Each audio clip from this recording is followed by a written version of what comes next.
All right, here we go. Pros and Joes, Kent Chase Golf. We are here. Wow, thank you, Brendan. Week number 4, we made it once again. Has it been a week already? It's been a week. It's hard to believe. That's really hard to believe, actually. Yes. Time is flying. We've got a lot of content this week.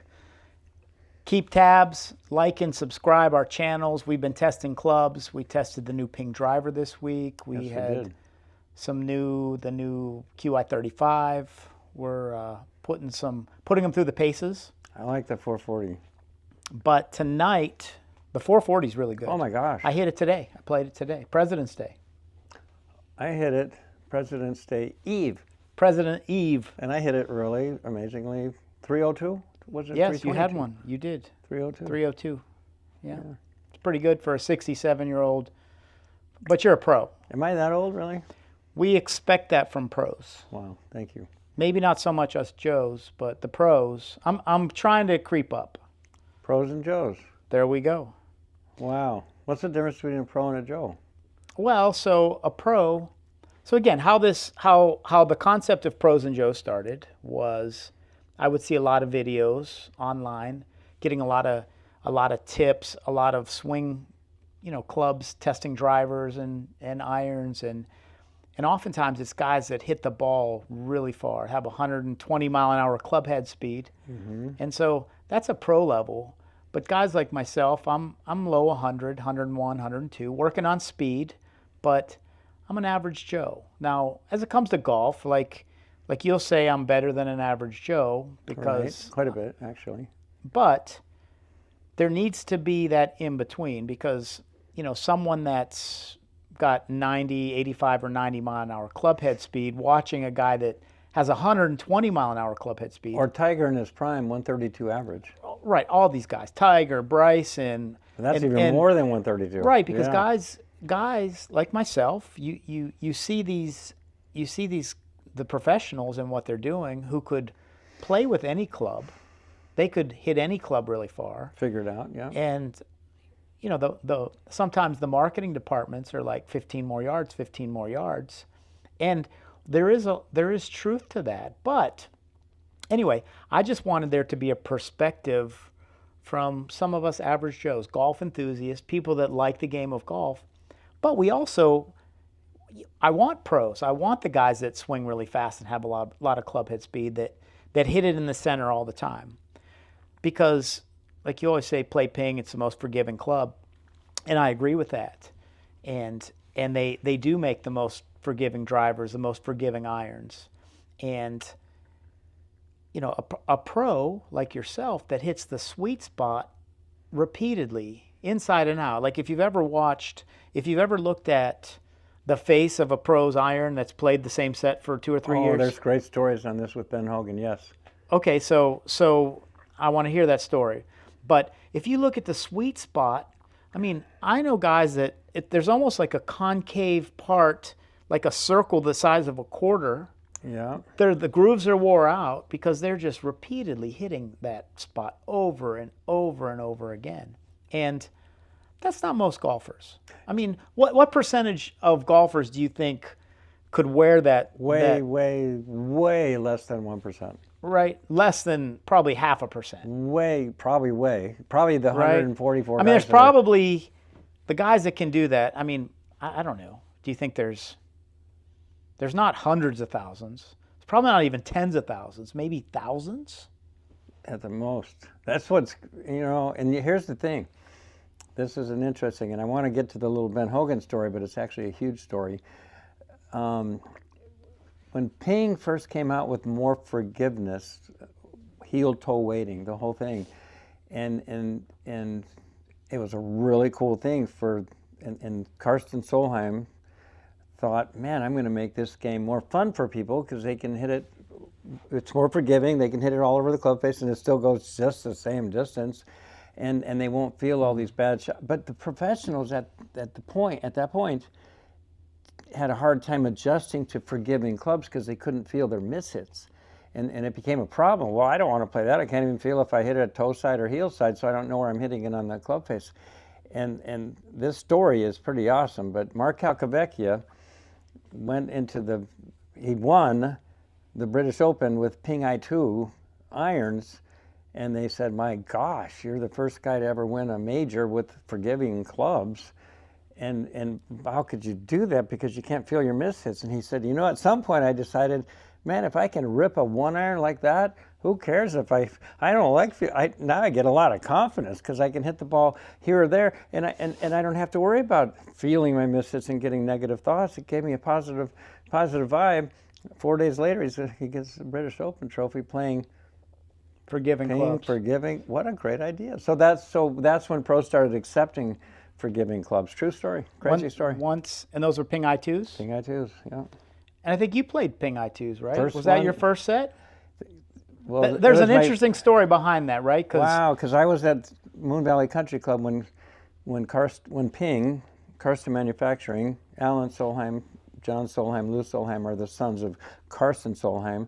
Karsten was purchasing from the members Moon Valley Country Club, and I was one of the people that was privileged to practice there and play there and help out a little bit around the pro shop, whatever I could do, because I had it was almost like I had a membership there while I'm teaching people, and it was a great thing.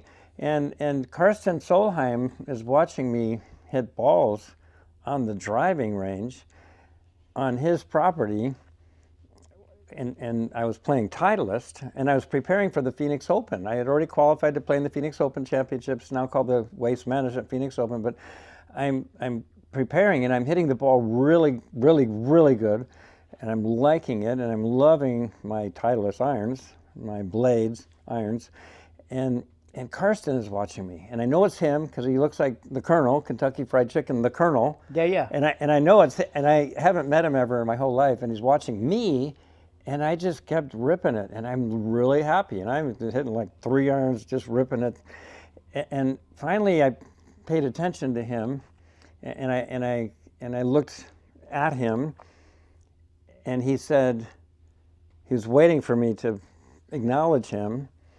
And I had just came off the Asian tour, and I was cocky a little bit, young and the whole thing. How young? What year was this? Oh my gosh, 1983, I feel. Okay. Yeah, so he says to me these exact words. "Say, I don't understand why you're not playing the Ping clubs." The Ping clubs. The Ping club. He didn't say, "Hi, my name's Karsten Solheim, and I just purchased this golf course from the membership. I own this now. You're on my turf, and I hear you're one of these playing professionals helping out in the pro shop and helping. I don't understand why you're not playing the Ping clubs. I'm the owner of the company. I mean, this is my course." Never said that. He didn't that. say that. Wow, I learned what a humble man he is. What a man of God I learned he is later, but that day, "I don't understand why you're not playing the Ping clubs." And I, young guy that I was, kind of cocky, playing golf for a living around the world already, and I said to him, "I really like the way I'm hitting it right now, and I've got some tournaments coming up and whatever else I said." And then he looked at me and said, "I think you should be using the Ping clubs." Those exact words. "I think you should be using the Ping clubs." 10 words. And I said, wow, and I'm realizing this is Karsten Solheim. I'm on his turf. And I said, "Well, and he said, "No, Bill Garrett, he's the director of golf here. He'll take you to Ping today, to the factory, and let's just fit you for the Ping clubs." I said, "Okay." Yes, sir. Yes, sir. And I went to Moon Valley Country Club that day, got fitted. Next day, I've got a brand spanking new set of Ping Eye2 beryllium copper BCU clubs fitted perfectly to me, the red dot, but the shafts fitted, whatever it is. And they were C9 swing weight, and they were whatever they fit me to, and I didn't care to know anything. It's just these fit me, and wow. But I had a problem. I didn't like the way they looked. They were different. I would like the way they looked later after I learned that I could. Correct. But at the time, there was a little bit of offset. The perimeter, the toe was like, they were different. They were different. And engineering, way different engineering. And then I said, but I don't like the way they feel because I can't feel them. I mean, well, why would you want to feel them when they keep going right there? And I said, but the short game shots feel, and looking, you know, and this is a crazy thing, but I had to play in a Pro-Am preceding some tournaments coming up, and then I was already committed to playing those clubs, and I did not like the way they looked for the first couple of holes. I walk off with a 64. I'm 64. par 72. I'm not going Was that your first competitive round with those clubs? with those clubs. A little Pro-Am. I can't remember the name of the course, but course record, 10 under par. I mean, 62 par 72, 62 would be 8 10. under. 8 under par, but just knocking pins down all day long. Wow. And I'm like, wow. And I've got shorter putts than I'm used to having for birdies, and I'm hitting it farther with those clubs. And I'm like, gosh, I didn't like the way they looked, and then I couldn't feel my misses. But then I was kind of like Mark Helkavecchia, man, who cares? Who cares? And then all of a sudden, that's the last time I didn't play pings in my whole life since 1983. And my gosh, so that's my story with ping. And then, wow, gosh, how could you ever switch after something like that? So I was the first one to play, I believe, Ping Eye2s beryllium copper clubs in the Phoenix Open. And then Karsten armed me with the Ping Man logoed golf apparel. It didn't even say Ping, it had the Ping Man logo. Yeah. On my right sleeve and on my left chest, and yeah, that's it. So yeah, there's still pictures out there somewhere in the archives. We gotta find those. But so you've been a Ping sponsored guy. You obviously you play nothing but Ping, and yeah, you made a believer out of you. But I was still playing a Tommy Armour putter. My blade putter, kind of like you see Ben Crenshaw using, that kind of putter. But then, crazy story how I ended up with a Ping Zing in my hands, and I started making, this was actually before that. That's pretty much what got me into Ping first. I forgot the story. But the Ping putters came to me by Ping Zing, and I'm making everything I look at, and then all of a sudden I got Ping clubs and a Ping Zing putter, and wow, that's an easier sport. Why would you not do it with an easy, you know? Golf's hard enough. Wow, I 100% agree. But then the Ben Hogan story. You got to let me tell the story. Yes, I would love to hear it. So Ben Hogan, Ralph Maltby is the expert in the world of. I've got his books. Okay, so you know the whole story. He's the expert on club back in the day. Before all the modern high-tech equipment came out, he would test all the clubs. He knew everything you'd ever want to know about clubs and how to fit them properly, and so these new clubs started coming out with the sweet spot where the sweet spot belongs. And Ping is the one that came out with the ability, the first company to be able to put the sweet spot where one would think that sweet spot should be.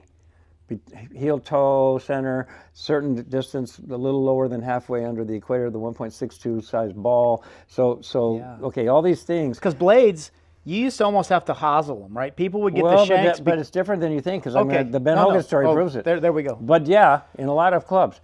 So the explanation was Ralph Maltby, you need to hit it on the sweet spot in all the other clubs, and he wanted to find out where the sweet spot is. So he went to the World Golf Hall of Fame and got the privilege of getting Ben Hogan's golf clubs that won the U.S. Open and won, I believe, the Masters as well. He wanted to see where does Ben Hogan hit his ball on the club face. Crazy story, true story. So this is crazy because he found the wear patterns on all the clubs in different spots. It wasn't making sense to him that they weren't where you would think the sweet spot would be. For different clubs, you mean?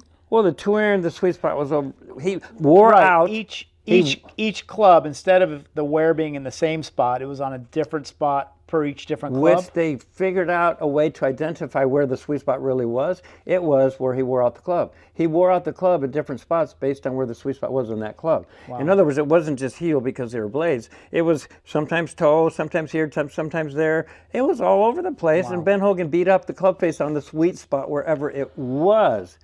He didn't need user-friendly clubs. He figured out where the sweet spot was. So if it was a 7-iron over here and the 4-iron over here, that's where he beat it up. That's where he hit it. Wore it out right there. And you know how many balls he hit. Oh, yeah. Woo. Legendary. So, yeah, there you go. Dig it out of the dirt. Crazy stories. So some of the So you're a fan. I like Ping. I play Ping Blueprint S irons. Love their wedges. They have great putters. Their putters, I mean, in the lore of Ping, and this isn't meant to be a Ping podcast, but we love Ping. We love, and I know all this crazy stories. But yeah, yes. the company, it's privately held, Christian family foundation. Like Ping is an amazing company, And that's why they won't go public. So they've got a way to build things that nobody knows how they did it, and they invent the equipment that it takes to build the equipment. They're engineering. So before I worked at Dream City Church, my degree mechanical engineering from Penn State, and so I specialized in 3D design and I know that story. That's and awesome. analysis, FEA, finite element analysis. And Ping, they actually used the same software that I was proficient in. And they'd allow us to have it was Pro E at the time, and then it moved to Wildfire. Now it's called Creo, is the design software. And they allowed us to have our user group meetings at their factory. And their engineering is phenomenal. I mean, they are just, they don't come out. One thing I will say about Ping, they do not come out, a lot of the manufacturers, it's like it's a race to bring out the next set. Ping only brings out the next set every couple of years. They need to make sure that it's better than the previous product, that the engineering's right. They don't just rush products out to market. I asked Alan, how could you be new and improved again? Because it was the best ever. And then because it's verifiable, quantifiable, provable, identifiable, it is a better club, and it does what you need the ball to do in a better way, in the modern ball, and whatever it may be. So, wow. Wow. Well, so Pros and Joe's audience, Kent Chase Golf, we've gotten some feedback. We actually, this week, we did some Wild Bill Melhorn, so watch. So again, get on our social media, and Kent did awesome, kind of a first run of Wild Bill Melhorn philosophies, and so we'll tag that later on in this podcast as we put those out. But some of the other questions, some of the other things that people would like to know.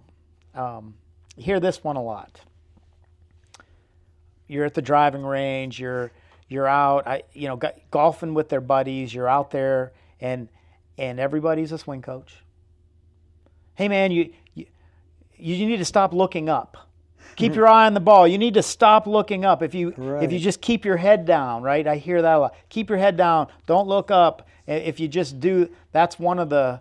Is that true? Like if people just keep their head down, if they stop looking up, all of a sudden they could be a scratch golfer. What do you think about that? That's kind of one of my favorite topics on the misconceptions of golf.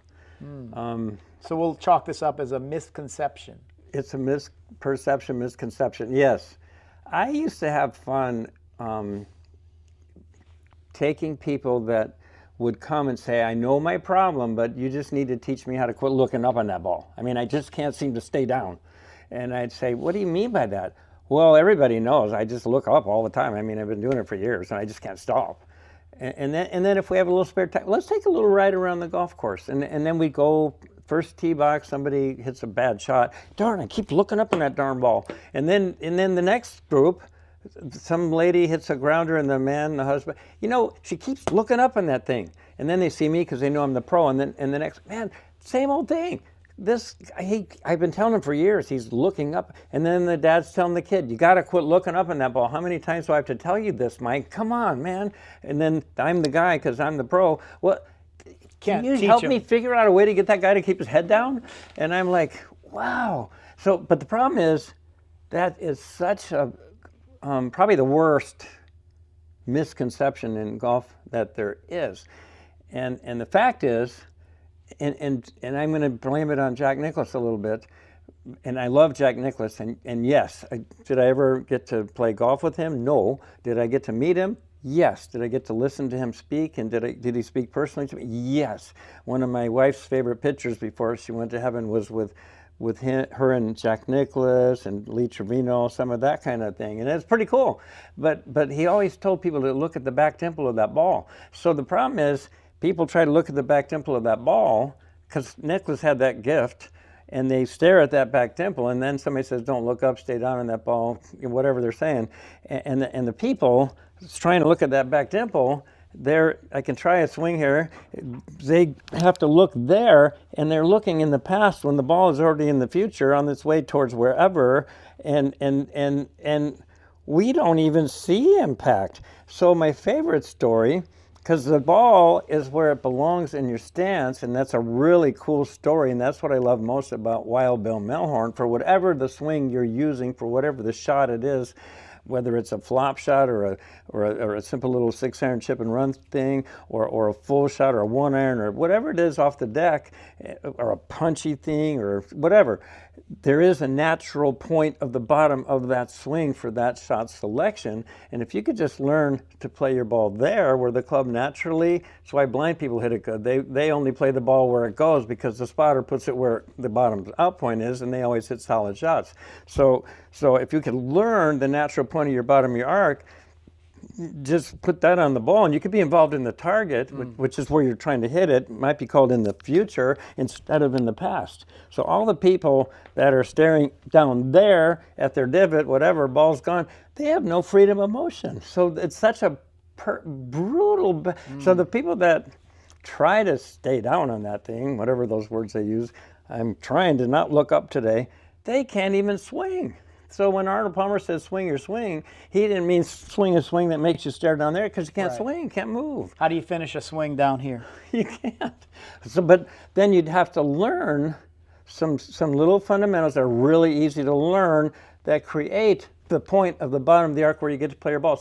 So Ben Hogan said it best. This is an awesome Ben Hogan story. There's a lot of Ben Hogan stories.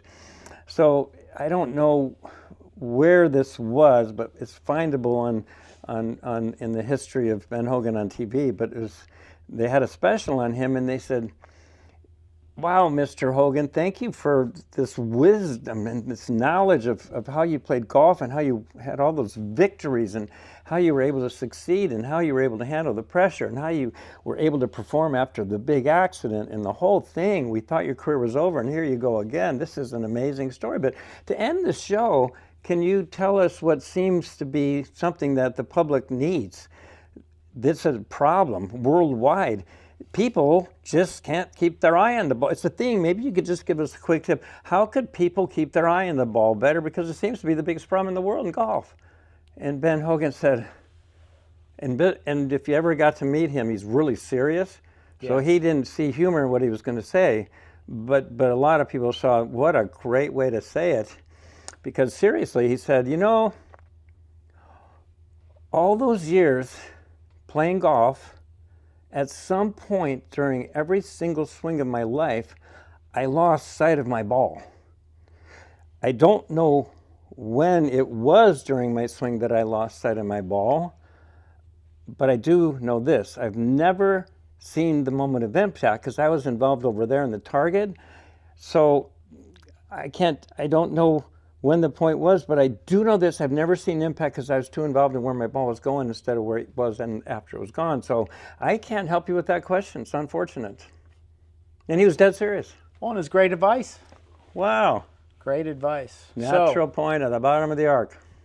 So what would you say to the audience if they stop in, they get some of these lessons from one of the golf stores? We won't name any golf stores, and the first thing the pro tells them is you got to keep your head down and stop looking up. Should they run?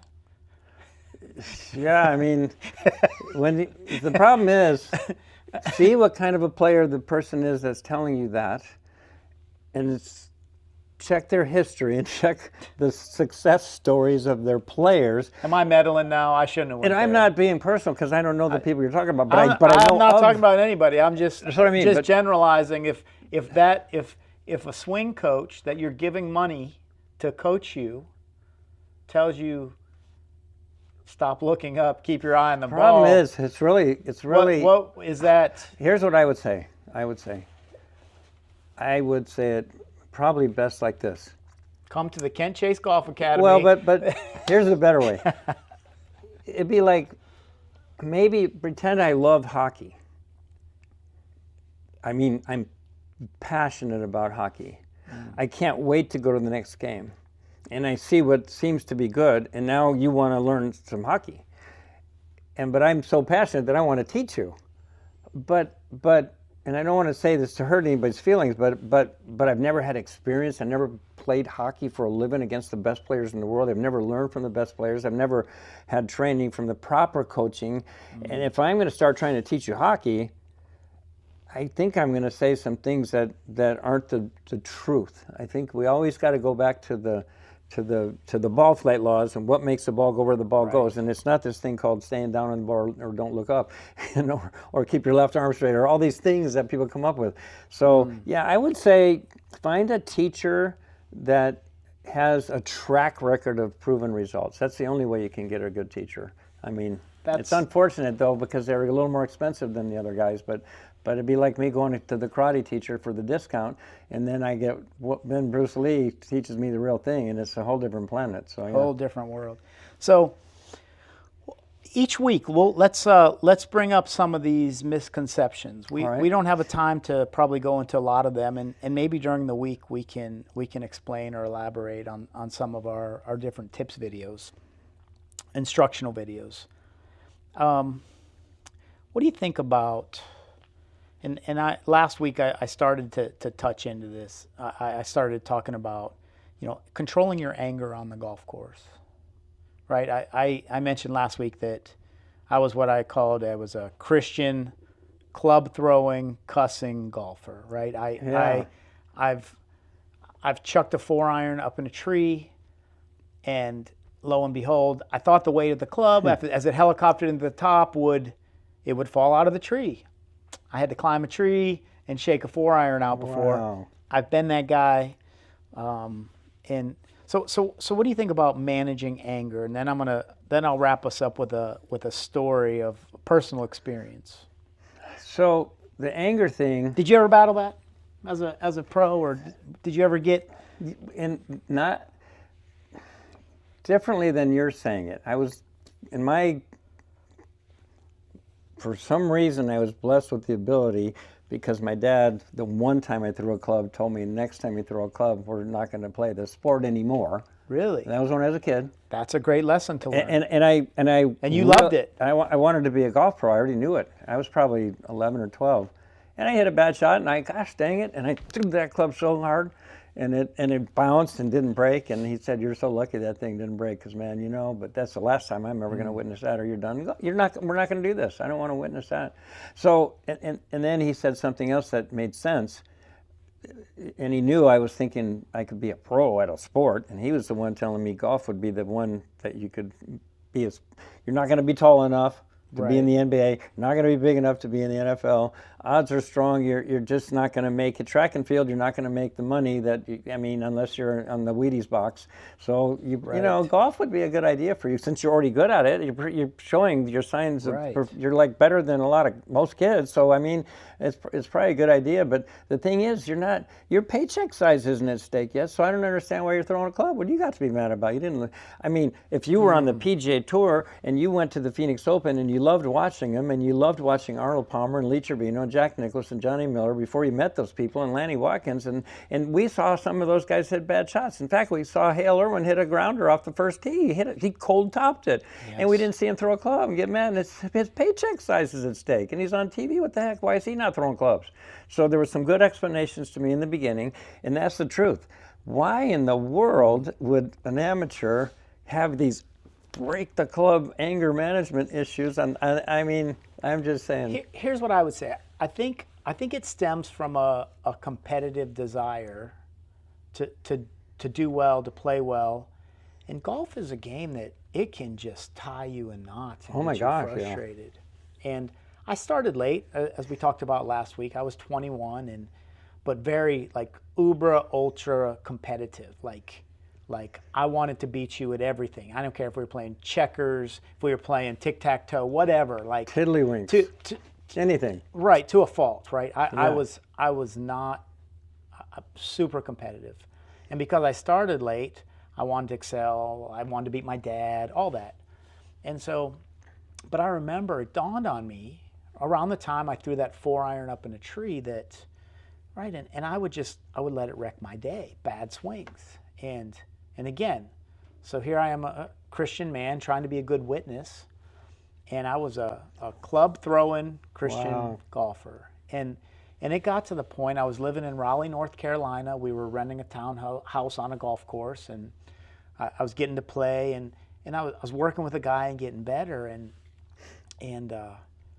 I recognized, because I'd run from God but came back, and I recognized that I wasn't a very good witness, right? I can't say I'm a Christian and be out there chucking clubs and cussing and over golf. And so I prayed. I actually prayed and said, God, Lord, give me a peace about this game, or I need to quit, because I don't want to be that guy. Right. And lo and behold, I was watching a tournament on TV, which I said I'd never be the old man watching golf on TV, but here I was, and it was Phil Mickelson and Licklider, and they're in a playoff, and they both hook it out of bounds, have to go back to the tee in a playoff to win whatever the prize was, Right. hundreds of thousands of dollars. And at that point, I had this epiphany. I don't know if it was the Holy Spirit whispering to me or what, but it was this epiphany that here these guys are, Phil Mickelson, one of the greatest golfers ever, in a playoff to win the tournament, and him and his playing opponent, who are both playing great because they're in a sudden death playoff, they both hook it into the hazard and have to go back and re-tee. And it dawned on me, you're not good enough to get angry. Wow. And at that point, I really got a piece of playing golf. And I'm not going to say I never threw a club again or never got angry, but I really got a piece of playing golf. And fast forward, we ended up, we built a house on a golf course. It was the sister course to the one I was renting from, called Riverwood in Right. Raleigh, Clayton, North Carolina. And so playing with the members, and one day I'm playing with this big old Bubba Fred Messer, 6'6", big 275, big country guy, right? I mean, he was from Right. Detroit or from Michigan, but lived in the country, right? And had a draw. He goes, Brendan, I don't know how you do it, man. And I said, what?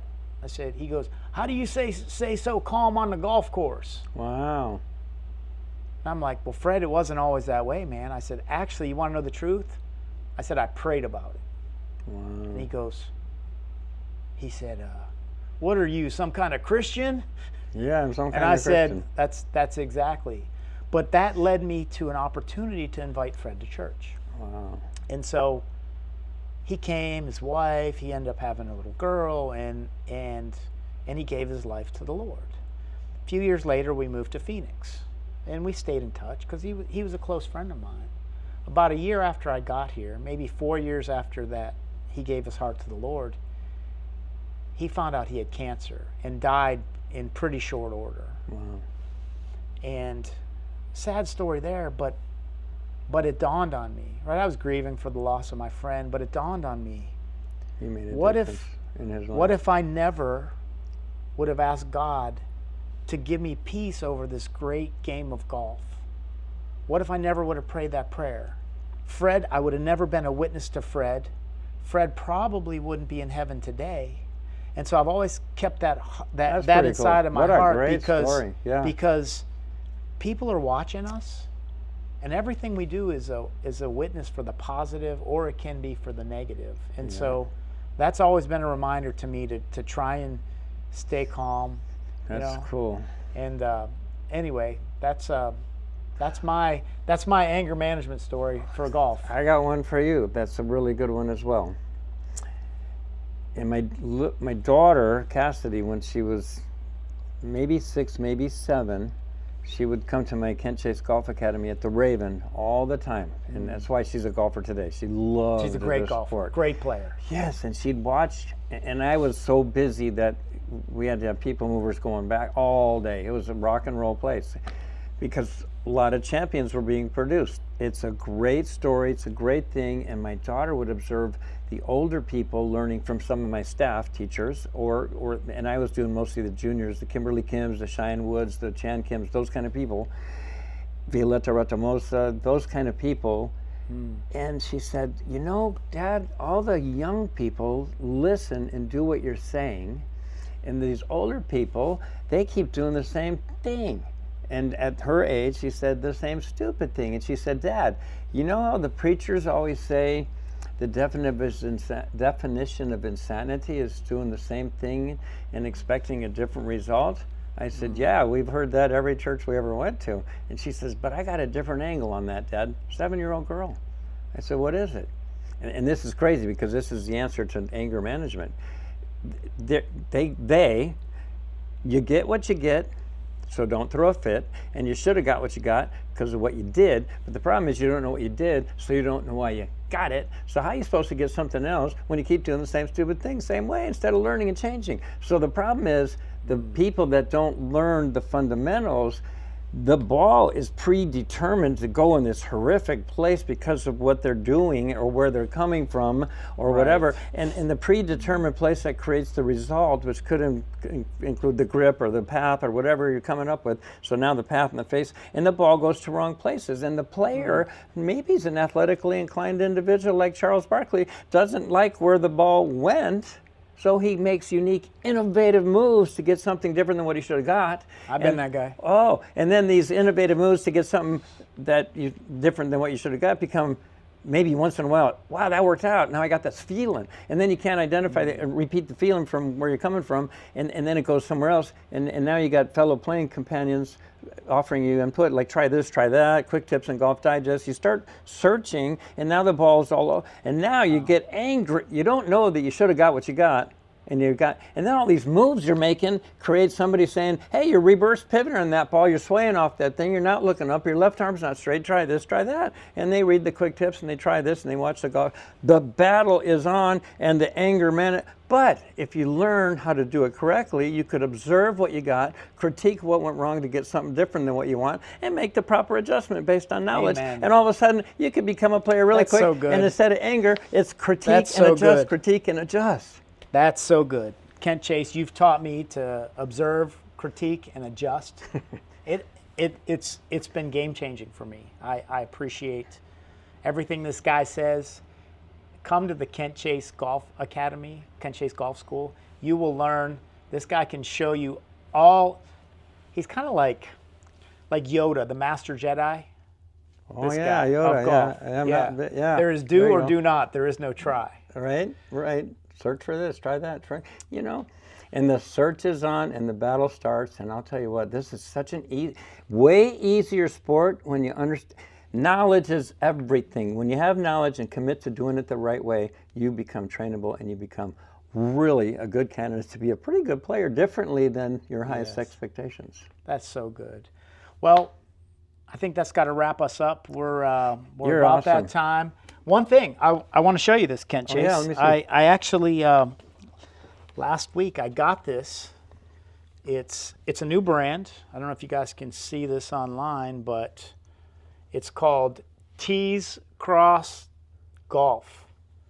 And it's a Christian company. And I got a shirt. I'll wear that maybe one of these weeks. I got a shirt and a polo. It looks And gorgeous. it is. It's great material. I saw it, I think, popped up because I'm a Christian and Well, then, but I'm a Christian too, so. I know. So anyway, they're not paying me. I bought this. I am not on a Sponsored? Sponsorship. Endorsed? I just thought that this logo, this Tees Cross logo, was really, really good. And I don't know if you can see that, but we'll put a comment, and hopefully you guys help them out. Again, if you're a Christian and you like golf, their logo is great. The material, I've been a guinea pig, tried this out. Their shirt material and their quarter zips, really That's good. Really cool. So, and I love Christian companies. My passion is this golf academy is a Christian company as well. Yes. And if you pay me to learn golf from me, I'm not trying to pocket the money. I'm giving it to some causes. So I'm giving it to golf programs in schools, GPS grip posture swing, GPS God's plan for students, because we're trying to make a difference in this hurting world. So if you pay me for anything, I'm helping this issue in the modern, it's called modern slavery in the world. There's a lot of human trafficking going on, and it's really horrific in Arizona, now the #1 state for human trafficking. I'm against it in a significant way because I have children, and my children grew up, and we actually went to other countries, and we were guarded from the possibility. So we got through it all, but at the Dream Center, there's something called Where Hope Lives. I support it in a big way, and I support recovery programs for drug and alcohol addictions or whatever, helping the homeless, the helpless, the addicted, the afflicted. Amen. That's what I'm all about. So that's it. Yeah. what So I we say. want to help. We want to help these Christian companies companies. out, any Christian companies, and especially like you want it to be good gear. You Yeah. want to be proud, Yes. and this is something you can be proud of. So I appreciate you're not just against human trafficking. You are making a difference with your talent, your ability as a coach. You're making a difference. A lot of people are against things, but they don't put their skin in the game. They don't get involved. They don't put their money where their mouth is. So you can't chase our. That's a wrap. Pros and Joes. Can't Chase Golf. Continue to awesome. watch Thank you us. very much. Send us your feedback, comments. If you'd like any content, any tips, any instructional ideas, or things about golf, we'd be happy to talk about it. We'll see you next week. See you next week. Thank you very much.